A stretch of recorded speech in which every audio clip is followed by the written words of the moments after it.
My name is Don K. Preston. I am the president of Preterist Research Institute of Ardmore, Oklahoma. Well, I'm sharing with you the idea. I've been developing the idea of the tribulation and the resurrection. We've segued into that from the harvest because guess what? The tribulation would give rise to 144,000. Revelation 7, the 144,000 come out of the Great Tribulation.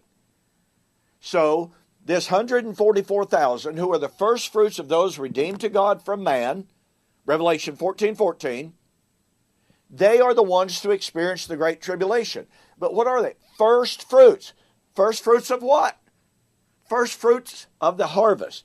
Now, I've shared with you that Jesus was the first fruit of the first fruit, following Leviticus chapter 23 exactly.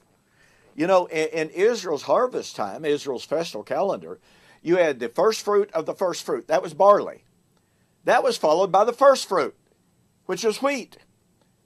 Well, that follows perfectly. Here's Jesus, who is the first of the first fruit.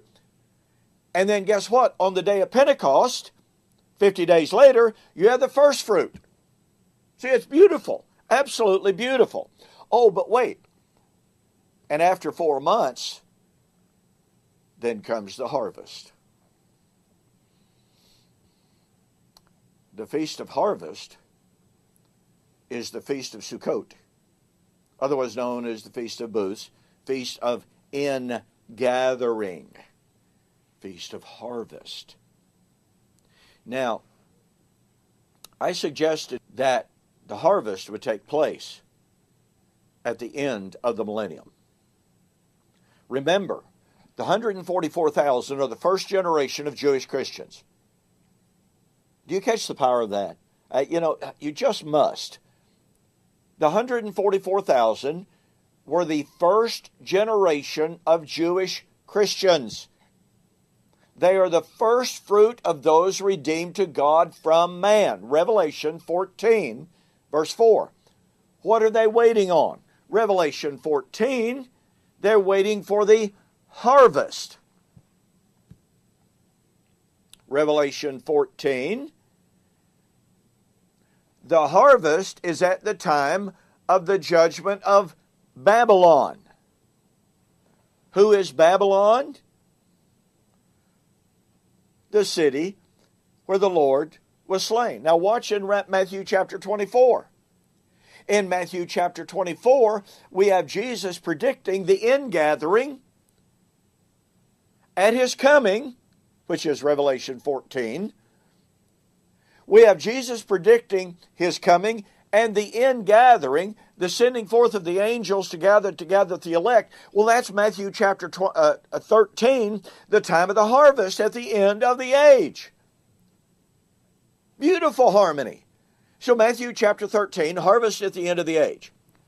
Matthew chapter 24, the ingathering at the end of the age in that generation. Revelation 14, the harvest at the time of the judgment of Babylon and the coming of the Lord. Who is Babylon? The city where the Lord was slain. Now watch this, folks. The first fruits are the 144,000. They are not the end of the harvest. They are the beginning of the harvest. Now watch. In Revelation 14, you have the saints, the martyrs who have been beheaded for the Word of God. These are parallel to those in Revelation chapter 6, the martyrs of God, who are the 144,000. What are the martyrs in Revelation 6 waiting for? Vindication. But they're the 144,000. What are the 144,000 waiting on? The harvest. Those in Revelation chapter 20, at the beginning of the millennium, are the 144,000. They are not gathered, as it were, only at the end of the millennium. The gathering of the first fruit began at the beginning of the millennium, but that means the 144,000, which already existed prior to AD 70, because the first fruit were already in existence in James chapter 1. Okay? So the 144,000 were already being gathered as the first fruits. They were ruling and they were reigning with Christ for how long? Oh, for 1,000 years. What were they waiting for? The harvest at the end of the millennium. And when would that harvest take place? Once again, at the destruction of Babylon.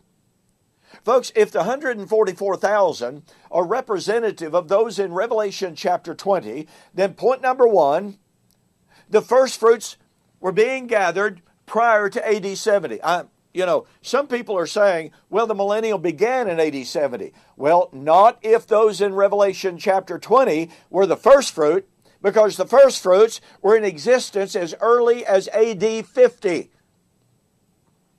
Prior to the beginning of the millennium, according to those who say the millennium began in AD 70. The first fruits were already in existence. But what does that mean? It means that their living and reigning with Christ for 1,000 years was their time of waiting for the harvest, which would take place when? Once again, the judgment of Babylon. But the judgment of Babylon was in AD 70. First fruits prior to AD 70, harvest at the destruction of Babylon at the end of the age, i.e., at the end of the millennium. So we'll see you on the flip side.